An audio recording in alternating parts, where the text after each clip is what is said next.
وَمَن يُطِعِ الرَّسُولَ فَقَدْ أَطَاعَ اللَّهَ، جس نے میرے نبی کی اطاعت کی اس نے میرے اللہ کی اطاعت کی۔ حضرت علی رضی اللہ تعالیٰ عنہ سے ایک یہودی نے سوال کیا، آپ کس وقت عبادت کرتے ہیں؟ حضرت علی رضی اللہ تعالیٰ عنہ نے جواب میں فرمایا کہ ہم تو مکمل وقت یعنی 24 گھنٹے عبادت میں ہوتے ہیں۔ یہودی نے حیرانگی سے پوچھا، آپ 24 گھنٹے کیسے عبادت میں ہوتے ہیں؟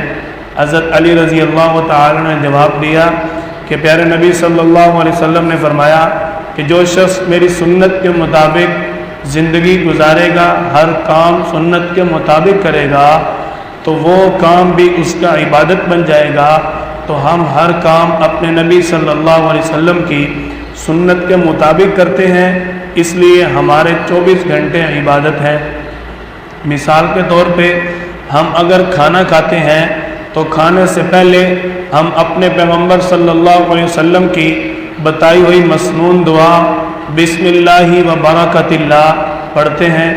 اگر ہم نے کھانا شروع کر لیا تو کھانے کے درمیان اگر ہمیں دعا پڑھنی یاد آ جائے تو ہم بسم اللہ اولہ و آخرہ اپنے نبی صلی اللہ علیہ وسلم کی بتائی ہوئی مسنون دعا پڑھتے ہیں۔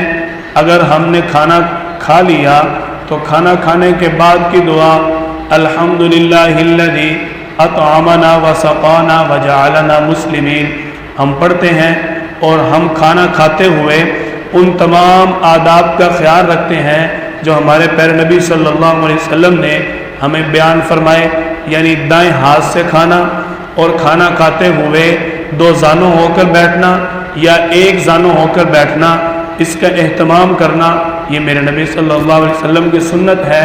کھانا کھانا دائیں ہاتھ سے اور ہاتھ سے کھانا کھانا، اس کے بارے میں ایک بات بڑی مشہور ہے، اگر کوئی شخص چمچی سے کھانا کھا رہا ہو ہم اس کو فوری ٹوکتے ہیں، اس کو منع کرتے ہیں کہ آپ چمچی سے کھانا نہ کھاؤ، ہاتھ سے کھانا سنت ہے۔ دیکھو بھائی، اس نے چمچی ہاتھ سے پکڑی ہوئی ہے، وہ ہاتھ سے ہی کھا رہا ہے، اس نے چمچی پاؤں سے تو نہیں پکڑی ہوئی، اس لیے سنت کو سنت کے مزاج پر رہنے دیں۔ آپ صلی اللہ علیہ وسلم کی سنت ہے ہاتھ سے کھانا، دائیں ہاتھ سے کھانا، اس نے چمچی دائیں ہاتھ میں پکڑی ہے اور ہاتھ سے ہی کھا رہا ہے، کسی اور ذریعے سے نہیں کھا رہا، تو اس کو منع نہیں کرنا چاہیے۔ کیوں؟ ہر انسان کی اپنی طبیعت کی موافقت ہوتی ہے، سنت کے اندر تنگی، مشکل اور پریشانی نہیں ہے۔ اس کے بعد ہم کھانا کھا لیا، کھانا کھانے کے بعد اگر ہمیں پانی کی طلب ہو تو ہم کھانے کے درمیان پانی پیتے ہیں یا بعد میں پیتے ہیں، تو اس کا بھی مسنون طریقہ آپ صلی اللہ علیہ وسلم کا بتایا ہوا کہ بسم اللہ پڑھ کے پیا جائے، پانی کو دیکھ کر پیا جائے، 3 سانس لے کر پیا جائے۔ جب بھی آپ پانی پئیں ہر گھونٹ کے بعد الحمدللہ پڑھے۔ سنت کے مطابق ہم اگر پانی پی رہے ہیں ہمارا پانی پینا بھی عبادت ہے۔ اسی طرح اگر ہم گھر کے اندر میل جول معاملات اختیار کرتے ہیں ان میں بھی ہمیں مسنون آداب کا خیال رکھنا چاہیے۔ ہم اخلاق کے مطابق بات کریں، اچھا رویہ پیش کریں۔ آپ صلی اللہ علیہ وسلم کی سنت کے مطابق جب گھر میں سارے معاملات ہوں گے تو وہ معاملات ہمارے عبادت ہوں گے۔ اس کے بعد اگر ہم آرام کرتے ہیں، سونا ہے، سونے کے معاملات دیکھیں۔ آپ صلی اللہ علیہ وسلم کی بتائی ہوئی مسنون دعا کہ سونے سے پہلے اللہم بسمک اموت و احیا، یہ دعا پڑھیں۔ اور اگر آپ نے آرام کر لیا تو اس سے پہلے، آرام کرنے سے پہلے اگر آپ کو یاد آ جائے اور بھی مسنون دعائیں، مسنون اعمال، یعنی آپ صلی اللہ علیہ وسلم فرماتے ہیں کہ جس نے سونے سے پہلے سورۃ الفاتحہ پڑھ لی وہ ساری رات شیطان کے شر سے محفوظ رہے گا، ہر قسم کی آفت سے، مصیبت سے محفوظ رہے گا۔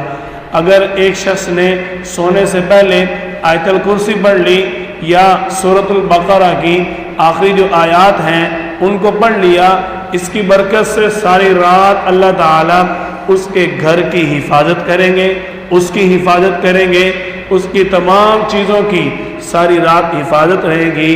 اسی طرح سونے سے پہلے آپ صلی اللہ علیہ وسلم نے فرمایا تم اگر سو رہے ہو اپنے گھر کا دروازہ بسم اللہ پڑھ کے پھونک کر کے سو جاؤ۔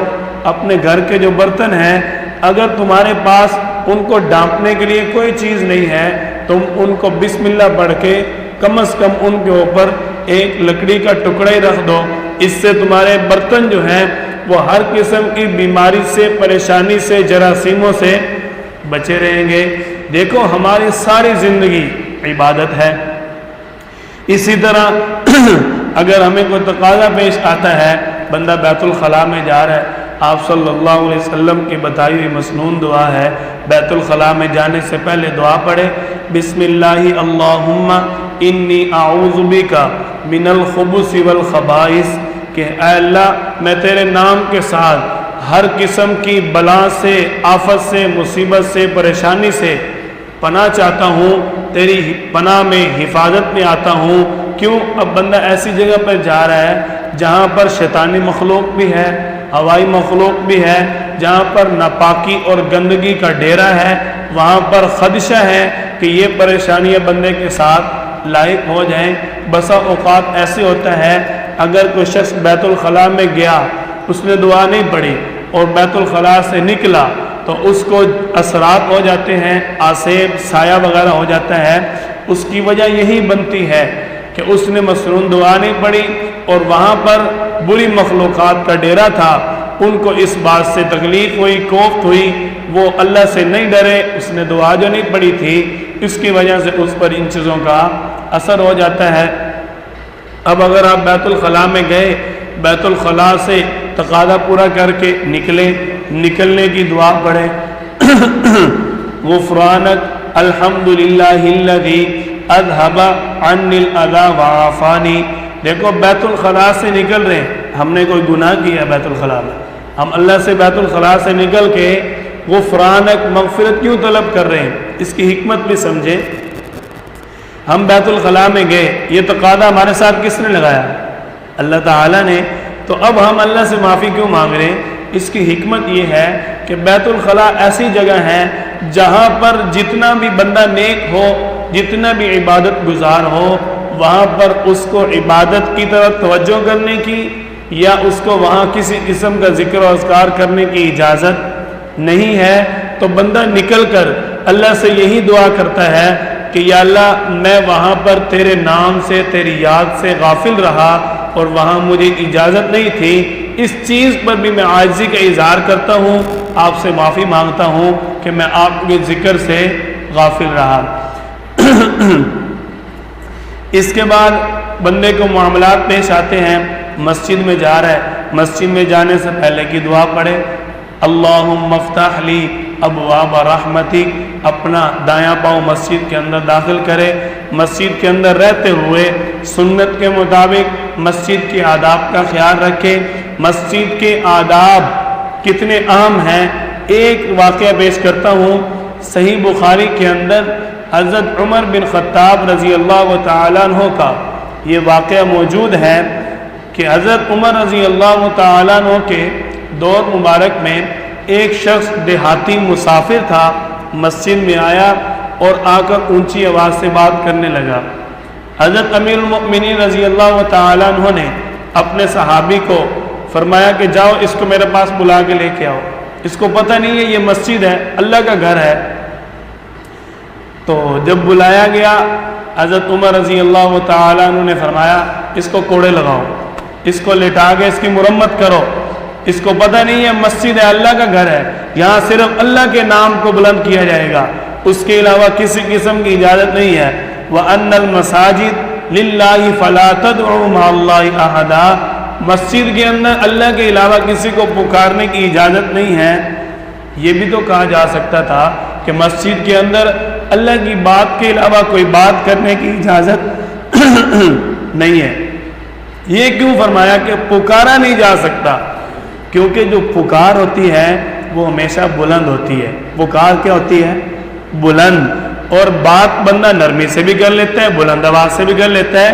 اس لیے یہاں اللہ تعالیٰ نے فَلَا يَنْطِقُ کے الفاظ نہیں فرمائے کہ تم بات نہ کرو مسجد کے اندر اللہ کے علاوہ، یہ فرمایا کہ مسجد کے اندر اللہ کے علاوہ کسی کو پکارا نہیں جا سکتا۔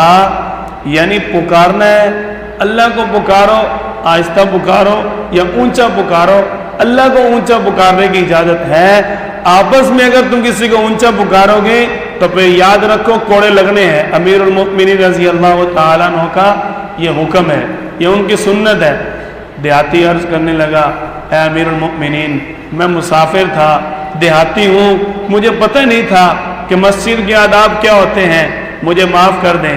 حضرت عمر رضی اللہ تعالیٰ نے فرمایا اس کو چھوڑ دیں، اگر یہ دیہاتی نہ ہوتا، مسافر نہ ہوتا، اس کو آج کوڑے لگنے تھے۔ دیکھو یہ آپ صلی اللہ علیہ وسلم کے مسجد کے بتائے ہوئے آداب ہیں۔ حضرت عمر کی تربیت کس نے کی؟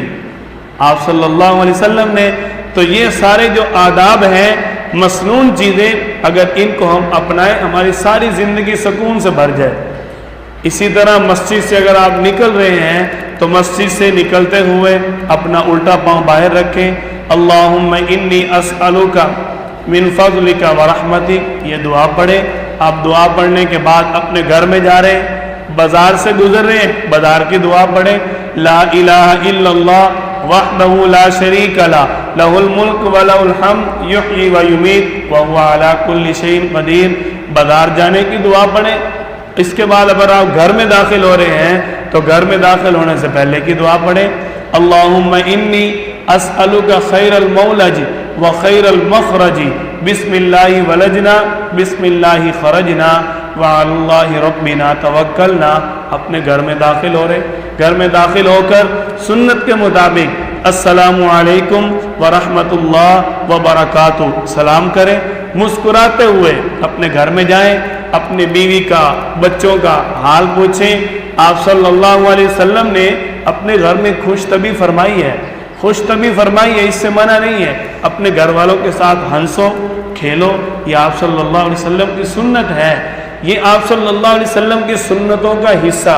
ایک اور آپ کو ذکر کر دوں مختصر وقت میں کہ رمضان مبارک کے روزے گزر گئے، اس کے بعد آپ صلی اللہ علیہ وسلم کے بارے میں صحیح مسلم کے اندر حضرت ابو ایوب انصاری رضی اللہ تعالیٰ عنہ سے مروی ہے کہ آپ صلی اللہ علیہ وسلم نے فرمایا کہ جو شخص شوال کے 6 روزے رکھے اور رمضان مبارک کے پورے مہینہ کے روزے رکھے، اللہ تعالیٰ اس کو پورے سال کے روزے رکھنے کی عبادت عطا فرمائیں گے۔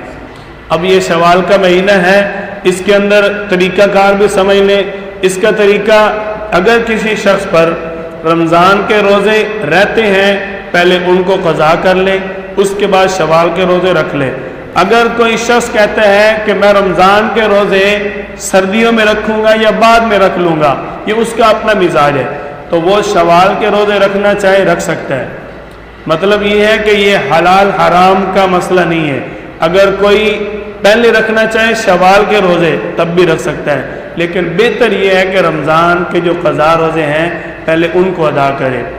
اس کے بعد جو شوال کے روزے ہیں، دوسرا مسئلہ کہ یہ بالترتیب مسلسل رکھنا ضروری نہیں ہے۔ آپ پورے مہینے کے اندر جب چاہیں 6 روزے مکمل کر سکتے ہیں۔ مثال کے طور پہ اگر کسی نے آج رکھا ہوا ہے یا اسی ہفتے کے اندر 2 رکھنا چاہتا ہے، باقی آخری 10 دنوں میں 4 رکھ کے 6 پورے کرنا چاہتا ہے، ہر طرح اجازت ہے۔ صرف اس شوال کے مہینے کے اندر 6 روزے مکمل کرے گا، اس کو یہ سال والے روزوں کے اجر کا پورا صلہ مل جائے گا۔ اس کے بعد اگلا مہینہ ذی القعدہ کا ہے، اس کے بعد ذی الحج کا مہینہ ہے۔ ذی الحج کے مہینے کے اندر ایک روزہ آپ صلی اللہ علیہ وسلم کی سنت مبارک سے ملتا ہے، 9 ذی الحج یوم عرفہ کا روزہ۔ اس دن بھی آپ صلی اللہ علیہ وسلم نے فضیلت بیان فرمائی کہ اگر کسی نے یوم الحج یعنی یوم عرفہ کا روزہ رکھا تو اس کو اللہ تعالیٰ اس کے پچھلے سال اور اگلے سال جتنے بھی گناہ سارے معاف فرما دیں گے، اور اس کے سابقہ سال اور آئندہ سال اللہ تعالیٰ اس کو سارے 2 سالوں کے روزوں کا اجر عطا فرمائے گی۔ ذی الحج کے بعد محرم کا مہینہ، محرم کے مہینے میں عاشورہ کے روزے کا آپ صلی اللہ علیہ وسلم کا معمول مبارک ملتا ہے، سنت ہے۔ آپ صلی اللہ علیہ وسلم عاشورہ 10 محرم الحرام کا روزہ رکھا کرتے تھے۔ اس دن کا روزہ رکھنے کا آپ اہتمام کریں، اس کے ساتھ آپ صلی اللہ علیہ وسلم نے، چونکہ یہودیوں نے بھی رکھنا شروع کر دیا، آپ صلی اللہ علیہ وسلم نے ساتھ ہی فرما دیا کہ تم 9 محرم اور 10 محرم یا 10 محرم 11 محرم یہ 2 روزے آپ رکھنے کا اہتمام کریں تاکہ یہودیوں کی کیا ہو جائے، مخالفت ہو جائے۔ اس کے علاوہ آپ صلی اللہ علیہ وسلم نے شعبان کے مہینہ میں سب سے زیادہ روزے رکھے، رمضان کے بعد پورے سال میں سب سے زیادہ آپ صلی اللہ علیہ وسلم شعبان المعظم کے مہینہ میں روزے رکھنے کا اہتمام فرماتے تھے۔ یہ بھی آپ صلی اللہ علیہ وسلم کی سنت ہے، اور آج کل تو وہ طاقت ہی نہیں ہے کہ رمضان سے پہلے شعبان میں روزے رکھنا شروع کر دیں۔ اس کے علاوہ آپ صلی اللہ علیہ وسلم پیر کے دن کا، جمعرات کے دن کا روزہ رکھا کرتے تھے۔ آپ صلی اللہ علیہ وسلم فرماتے ہیں کہ پیر کے دن میری ولادت ہوئی، میں اس خوشی میں روزہ رکھتا ہوں۔ اور آپ صلی اللہ علیہ وسلم سے حضرت عمر رضی اللہ تعالیٰ عنہ نے ایک مرتبہ سوال کیا، لمبی حدیث ہے، عرض کی یا رسول اللہ، ایک شخص اگر پوری زندگی کے روزے رکھے، صوم الدہر، پوری زندگی کے روزے رکھنا چاہے، آپ کیا فرماتے ہیں؟ آپ صلی اللہ علیہ وسلم نے فرمایا، نہ اس کا روزہ ہے اور نہ اس کے لیے کوئی ثواب ہے اور نہ اس کو کوئی کھانے پینے کی نعمت ملے گی، نہ ہی اس کے لیے کوئی اجر ہے۔ اللہ تعالیٰ نے ہمیشہ کے صوم الدہر روزے رکھنے سے منع فرمایا۔ اس کے بعد حضرت عمر نے عرض کی یا رسول اللہ، اگر کوئی شخص 2 دن روزہ رکھے اور پھر 1 دن افطار کر لے، اس کے بارے میں آپ کیا فرماتے ہیں؟ آپ صلی اللہ علیہ وسلم نے فرمایا، عمر اس روزوں کی بھی کوئی طاقت رکھتا ہے؟ یہ کیسے ہو سکتا ہے کہ کوئی 2 دن روزہ رکھے اور پھر 1 دن بھوکا رہے؟ کوئی بھی طاقت نہیں رکھتا۔ حضرت عمر نے پھر عرض کی یا رسول اللہ، اگر کوئی 1 دن کا روزہ رکھے پھر 1 دن افطار کر لے؟ آپ صلی اللہ علیہ وسلم نے فرمایا، یہ تو حضرت داؤد علیہ السلام کی سنت ہے، یہ تو اللہ کے نبیوں کی صفت تھی، یہ تو وہی رکھ سکتے تھے۔ آج کے دور میں کوئی رکھے اس کے لیے مشکل ہے۔ زیادہ سے زیادہ اس روزے کی اجازت ہے، 1 روزہ رکھیں اور 1 دن افطار کر لیں، اس سے زیادہ اسلام کے اندر روزے رکھنے کی اجازت نہیں ہے۔ یہ جو خاموشی کے روزے چلے ہوئے ہیں نا، چپ دا روزہ، یہ سب فضول باتیں ہیں۔ روزے جو ہیں وہ یہی اسلام کے اندر موجود ہیں۔ آپ صلی اللہ علیہ وسلم نے جو مصنون روزے رکھے ان کا اہتمام کریں۔ اسی حدیث میں آخر میں آپ صلی اللہ علیہ وسلم نے فرمایا کہ میری طرف سے یہ حکم ہے کہ ہر مسلمان 1 مہینے کے اندر 3 روزے رکھے۔ ہر چاند کی 13، 14 اور 15 تاریخ کو ایام 20 جن روزوں کو کہا جاتا ہے۔ اگر کسی کو شوق ہے، ذوق ہے عبادت کا، تو وہ ان 3 روزوں کا اہتمام کرے، اس کو اللہ تعالیٰ پورے سال کے روزوں کا اجر عطا فرمائیں گے۔ جب پورے سال کے روزوں کا اجر مل گیا، اب پورے سال روزے رکھنے کی ضرورت ہے؟ پورے سال رکھنے کی ضرورت ہی نہیں ہے۔ جب آپ صلی اللہ علیہ وسلم نے فرما دیا ہر مہینے میں 3 روزے رکھ لو، 13، 14 اور 15، ہر مہینے چاند کے 3 دن آپ روزے رکھو، اللہ تعالیٰ آپ کو اجر عطا فرمائیں گے۔ سنت کے مطابق زندگی میں عبادت بھی ہے، راحت بھی ہے، سکون بھی ہے، اور کسی قسم کی کوئی تنگی بھی نہیں ہے۔ اللہ تعالیٰ ہم سب کو عمل کی توفیق عطا فرمائے۔